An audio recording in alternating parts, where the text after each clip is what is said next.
Adamlar daima jumuşsuzluk menен көрөшөт. Jumuşsuzluk болбош керек, адам дагы иштеш керек деп ойлошот. Бирок максат иштегенде эле эмес. Максат бактылуу жашаганда. Кандайча? Биздин мектеп бүтүп аткан балдардан сурайбыз, каяка барасың десе, Россияга барам дейт. Эмнеге барасың десе, иштегенге барам дейт. Анын максаты иштеген эле болуп атат.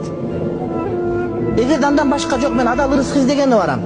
Мен жашоомду жакшыртканы барам. Мен кайра мамлекетиме, элиме, жериме пайда менен келгенди барам деген ниет кылышындай болмок. Өмүр бою иштейт, 20 жыл иштейт, ден соолугун берип, кайра келгенде эч нерсе жок, кайра келип атат.